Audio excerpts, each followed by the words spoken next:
Youngsters की बात कर रहे हैं, युवा पीढ़ी की बात कर रहे हैं। 2-3 सवाल है जो बहुत ही आजकल चर्चित है। पहला तो सबसे पहला है कि शादी से पहले लोग कहते हैं कि मुझे अपने पार्टनर को जानना है। लिव इन रिलेशनशिप का एक कॉन्सेप्ट है, शादी से पहले साथ में रहना और जानना। तो मैं आपसे जानना चाहूँगी कि आपके अनुसार लिव इन रिलेशनशिप सही है या नहीं है? कुत्ता बिल्ली कैसे रहते हैं? लिव इन में रहते हैं। तो आप इंसान हैं या कुत्ता हैं? यदि आप इंसान हैं तो धर्म के अनुसार रहेंगे। भाई धर्म नाम की कोई चीज़ है? हम अपनी पत्नी के साथ रहते हैं। विवाह के बाद ही हमें अपनी पत्नी को स्पर्श करने का अधिकार है। यदि हमने आपको स्पर्श किया तो ये भी पाप है। आपने हमें स्पर्श किया तो ये आपके पातिव्रत धर्म के लिए पाप है। माता अनुसुईया के पास ब्रह्मा विष्णु महेश गए थे कि भिक्षा दे दो माता। माता अनुसुईया ने कहा ले लो भिक्षा। बोले नहीं, ऐसे भिक्षा नहीं लेंगे, आप पहले अपने सारे कपड़े उतारो, आप निर्वस्त्र हो जाइए, फिर आप हमें भिक्षा दीजिए। तो माता अनुसुईया ने कहा कि यदि मेरे निर्वस्त्र शरीर को कोई पर पुरुष देखेगा तो मेरा तो पातिव्रत धर्म नष्ट हो जाएगा। तो उन्होंने अंदर से जल लिया अपने पति के कमंडल से और हाथ में लेकर बोला कि हे ईश्वर, यदि मैं पतिव्रता हूँ तो ये तीनों ब्रह्मा विष्णु महेश बालक बन जाएं। जल छोड़ते ही ब्रह्मा विष्णु महेश बालक बन गए। फिर गोद में लेकर अपना दूध पिलाया माता अनुसुईया ने ब्रह्मा विष्णु महेश को। ये मर्यादा है, ये धर्म है कि हम पत्नी हैं तो हम पर पुरुष का स्पर्श ना करें तो पिता के भाव से, भाई के भाव से और पुत्र के भाव से। कुछ हम पुरुष हैं तो हम पराई स्त्री का स्पर्श करें तो माँ के, आप मेरी बहन हो सकती हैं, मैं आपको बहन के रूप में स्पर्श कर सकता हूँ, लेकिन आपको माँ के रूप में स्पर्श कर सकता हूँ, आपको बेटी के रूप में स्पर्श कर सकता हूँ, आपके सिर पे हाथ रख सकता हूँ, लेकिन आपको किसी और गलत भावना गलत दृष्टि से देखना ये मेरा पाप होगा। आप भी किसी पुरुष को देखेंगी वो आपका पाप होगा। और आप तो कह रही हैं साथ में रहो। कुछ लोग तो कहते हैं पहले बच्चा पैदा कर लो बाद में शादी करना। आजकल ये भी चलन है, इसीलिए ये सवाल, क्योंकि जनता के सवाल होते हैं, इसीलिए मैंने पूछा। बहुत सारे लोग पूछते हैं। देखो ये जानवर वाला कल्चर है, हम इंसान मनुष्य हैं हम, और मनुष्य के अंदर क्या होना चाहिए? धर्म। धर्म के हिसाब से रिश्ते होते हैं। ये जो आप कह रहे हैं लिव इन में रहना, ये कुत्ता बिल्लियों का कल्चर है। आजकल इंसान रहा कहाँ? जानवर तो हो गया। अब जो आप बातें कर रहे हैं जिसका समर्थक ये बच्चे करेंगे वो जानवर बुद्धि वाले हैं, और उन जानवरों से फिर हम क्या बात करें? आप बताइए। जो इसको सपोर्ट करता हो उनसे क्या बात करें? बात करने का भी एक लेवल होता है, किस व्यक्ति से बात करें। अब इन मूर्खों से जो कहें कि नहीं जी हम तो शादी के पहले रहेंगे, भैया रहो, कुत्ता बिल्ली की तरह तुम्हें पसंद रहो। ये अमेरिकन पश्चिमी कल्चर है। अमेरिका में ऐसी होता है, लंदन में ऐसी होता है। एक्चुअली भारत, अब भारत रहा कहाँ? अब भारत को ना होड़ लगी है कि हम भी अमेरिका की तरह बने ना। भारत कभी अमेरिका नहीं बन सकता। अमेरिका और भारत में ज़मीन आसमान का अंतर है। अमेरिका के वहाँ ग्रीन कार्ड होता है, जैसे हमारे यहाँ आधार कार्ड होता है, ऐसे वहाँ का ग्रीन कार्ड होता है। उस ग्रीन कार्ड में वहाँ की माता का नाम तो है, हमारे यहाँ आधार कार्ड में आपके पिता का भी नाम होता है, माता का, पिता का, लेकिन वहाँ अमेरिका लंदन के जो वहाँ का आधार कार्ड है वहाँ का सरकारी, उसमें बाप का नाम नहीं होता। आपको पता है ये बात? नहीं, वहाँ बाप का नाम नहीं होता। क्यों? क्योंकि बाप कन्फर्म ही नहीं उन लोगों का। शादी 18 साल की लड़की होती है, फरार हो जाती है अपने घर से, 2 महीने इसके साथ, 2 महीने इसके साथ, 2 महीने इसके साथ, ऐसे वो लड़कों के साथ गुजारती है, कमाती खाती। आज लड़का इसको बदला, इसको बदला, इसको बदला, इसको बदला। अब ऐसे में वो प्रेग्नेंट हो गई, पता ही नहीं चला कि किसका बच्चा है। इसलिए वहाँ आधार कार्ड में बाप का नाम है ही नहीं, सरकारी रिकॉर्ड में। इसलिए तो कहा डार्विन ने कि हम बंदर की संतान है, क्योंकि उनके बापों का पता ही नहीं, तो वो कहेंगे बंदर हैं। हम तो ऋषियों की संतान है ना, हम तो ऋषियों की संतान है, इसलिए हम थोड़ी कह सकते हैं कि हम बंदरों की संतान है। भाई तुम्हारे बाप का पता नहीं, हमारे यहाँ तो बाप दादा परदादा सबका पता है। तो अब वो अमेरिकी कल्चर आप अपनाएंगे तो आप कितने बुद्धिमान बनेंगे? महाराज जी, जो भटक गए हैं, जो हमारे यहाँ के भटक गए हैं, जो इस तरीके के कल्चर में जाना चाहते हैं, जिनको पसंद है, उन यंगस्टर्स के लिए, यूथ के लिए क्या कहना चाहेंगे आप?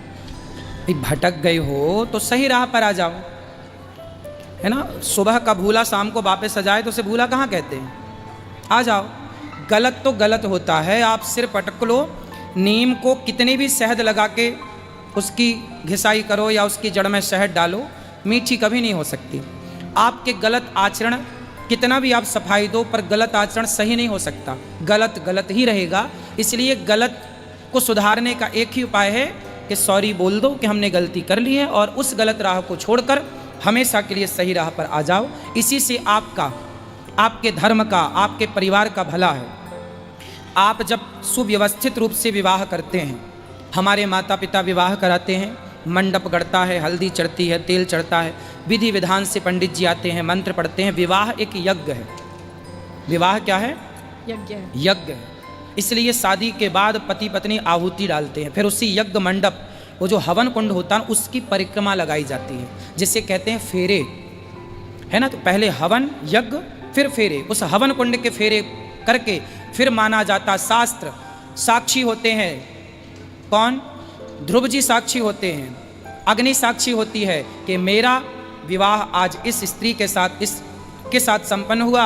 अब ये मेरी पत्नी है, अब इसके साथ मैं रहूँगा और जीवन गुजारूंगा। इसके सिवा संसार की प्रत्येक नारी को मैं माँ, बहन और बेटी की दृष्टि से देखूंगा। यह वहाँ पर होता है। 7-5 वचन होते हैं ना, उनमें सब कुछ होता है। लेकिन अब वो मर्यादाएं कहाँ बची? भाई यज्ञ जब आप करेंगे, दशरथ जी ने पहले पुत्रेष्टि यज्ञ किया, फिर राम जैसा पुत्र पाया। जब आपका गृहस्थ यज्ञ से प्रारंभ होता है तो एक श्रेष्ठ संतान होती है आपकी। अच्छी विचारधारा के माँ बाप होंगे तो अच्छी विचारधारा की संतान होगी। अब ये लिव इन वाले संतान पैदा करेंगे तो इनकी संतान कैसी होगी? तो यानी माफी मांग लो, जो लोग ऐसी चीजें कर रहे हैं उन्हें नहीं करनी चाहिए, आपको चेंज होना चाहिए अपनी संस्कृति की तरफ। और माफी भी किसी हमसे माफी नहीं, माँ से माफी नहीं, माँ बाप से माफी नहीं, समाज से नहीं, खुद से माफी मांगो कि भाई मैंने गलती कर दी है। आप हमसे झूठ बोल सकती हैं, हम आपसे झूठ बोल सकते हैं, आप भी किसी से झूठ बोल सकते हैं। सबसे झूठ बोला जा सकता है, क्या खुद से झूठ बोला जा सकता है? इसलिए अपने से माफ़ी मांगो कि मैंने गलती की है, अपने को माफ़ करो। क्योंकि आप सबसे कह दोगे कि नहीं जी हम सही हैं, पर अपने से कैसे कहोगे? अपने को मुंह कैसे दिखाओगे? तो अपने को सॉरी कहो और गलत राह छोड़ के सही पर आओ। राधे राधे गुरु जी। जी मैं आपकी कथा सुनती हूँ बहुत दिनों से। हाँ। और मैं आपको बहुत पसंद भी करती हूँ। अच्छा बताओ।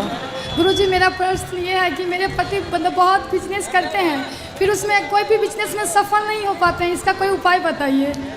क्या बिजनेस करते हैं? जैसे वो पढ़ाते हैं, इंस्टीट्यूट चलाते हैं, फिर अभी मतलब एक कपड़ा का दुकान खोले हैं, फिर होता है ना कुछ करते हैं, फिर कुछ सफल नहीं हो पाते हैं। ठीक है, आप अच्छे काम करते रहो, पति से बोलना मेहनत करते रहें, सफलता मिलेगी। राधे राधे गुरु जी। मैं सुना हूँ आप बिग बॉस भी गए हैं। देखो बिग बॉस में मैं गया नहीं, ऐसा लोग भ्रांति फैला रहे हैं कि मैं बिग बॉस में गया। बिग बॉस में जो जाता है ना, वो 3 महीने के लिए उस घर के अंदर चला जाता है जी, है ना। और मैं तो आपको कथा सुना रहा हूँ, मैं तो आपके बीच में हूँ। हाँ, मेरे पास बिग बॉस का ऑफर आया बार बार जी, कहा कि आप आ जाओ आ जाओ। मैंने मना किया, मैं नहीं आऊँगा, मैं नहीं आऊँगा। अच्छा, बिग बॉस ना 3 महीने के लिए वो लोग अंदर करते हैं उस घर में जी, ठीक है। तो मैंने मना किया कि मैं 3 महीने का हिस्सा बनने तो नहीं आऊँगा, 3 महीने का तो टाइम नहीं है। मैंने कहा 1 महीने का भी टाइम नहीं है। मैंने कहा 15 दिन के लिए भी नहीं आऊँगा, 2 दिन के लिए भी नहीं आऊँगा। जब मैंने टोटली मना कर दिया कि मैं आपका बिग बॉस का हिस्सा नहीं बनूँगा, तब उन्होंने कहा, कलर्स टीवी वालों ने, बिग बॉस की टीम ने, कि महाराज जी अच्छा एक काम करिए, जो 18 लोग यहाँ अतिथि बन के जा रहे हैं, आप उन्हें आशीर्वाद देने के लिए आ जाइए, अतिथि बनकर आ जाइए। जी जी। तो अब आप ही बताइए कि मुझे अतिथि बनकर जाना 2 घंटे के लिए सही था या गलत था? अतिथि बन के जाना चाहिए कि नहीं जाना चाहिए? जाना चाहिए। हाँ, तो मैं उस 18 की टीम में, जो 18 लोग गए बिग बॉस के अंदर, जी, मैं उस टीम में तो नहीं था। जी, बोलो हाँ या ना। हाँ, मैं उस टीम में तो नहीं था, नहीं थे। जो अतिथि बनकर गया। अच्छा देखो, मैं अतिथि बनकर भी क्यों गया, उसका भी एक कारण था। कारण ये है, ये बताओ, संत को अच्छी जगह में जाना चाहिए कि बुरी जगह जाकर के भी बुरे लोगों को सही राह पर लाने का प्रयास करना चाहिए? जी नहीं, संतों का यह धर्म है कि जो व्यक्ति बुरे हैं वहाँ पे संत को जाना चाहिए, और जो व्यक्ति बुरे हैं उस व्यक्ति को सही राह दिखाना चाहिए। हाँ, तो बिग बॉस में बुरे लोग अधिकांश जो लिव इन में रहने वाले हैं, आज के युवा लड़के लड़कियां हैं, मुझे लगा कि मुझे जाकर के इन लड़का लड़कियों को समझाना चाहिए, और मैंने उनको सही बात बताई। और वहाँ मैंने भगवत गीता भी दी, और भगवत गीता के दौरान लाखों करोड़ों लोगों तक ये मैसेज गया कि ये भगवत गीता पढ़ते हैं तो हमें सबको भगवत गीता पढ़नी चाहिए। तो मैंने वहाँ जाके तो अपने धर्म का ही पक्ष रखा, अपने सनातन का पक्ष रखा। बात सही है कि गलत है? अच्छा मुझे ये बताओ कि संतों को अच्छी जगह जाना चाहिए? अरे हमारे साधु संत पहले के लोग ना सब जगह जाते थे। कहाँ जाते थे? शराबियों के पास। कई संत तो वैश्याओं के पास जाकर के उन्हें सुधार कर ले आते थे कि तुम गलत हो। और मैं बिग बॉस में नहीं गया। कुछ लोग ये अफवाह फैला रहे हैं ना कि मैं बिग बॉस में गया।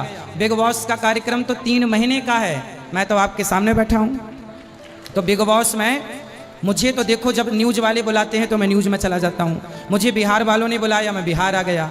तो बिग बॉस के लोगों ने भी कहा कि आशीर्वाद देने आ जाइए, कुछ अच्छी बातें होंगी। तो उस मंच से राधे राधे जो कभी नहीं बोलते थे, उन्होंने भी राधे राधे बोलना स्टार्ट कर दिया।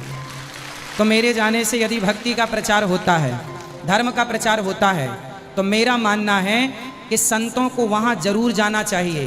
भाई जो सुधरा है उसे क्या सुधारना? सुधार संतों की ज़रूरत तो वहाँ है जहाँ बिगड़ा समाज है, लोग बिगड़े हैं। तो बिगड़े को सुधारने के लिए तो हमें जाना ही पड़ेगा। और मैं वहाँ का अतिथि बनकर गया, चीफ गेस्ट बन करके गया, ना कि मैं वहाँ का हिस्सा बनने गया। अभी बिग बॉस तो अभी भी चल रहा है। जो अंदर थे वो तो अंदर हैं ही हैं, मैं तो बाहर आपके सामने बैठा हूँ। कुछ लोग अफवाह फैला रहे हैं कि अनिरुद्धाचार्य जी बिग बॉस में गए। बिग बॉस मैं वहाँ अतिथि के रूप में, वहाँ केवल 2 घंटे के लिए उनको आशीर्वाद देने के लिए गया जो अंदर जा रहे थे। अब बताओ मेरा जाना सही है कि गलत है? बिल्कुल सही था।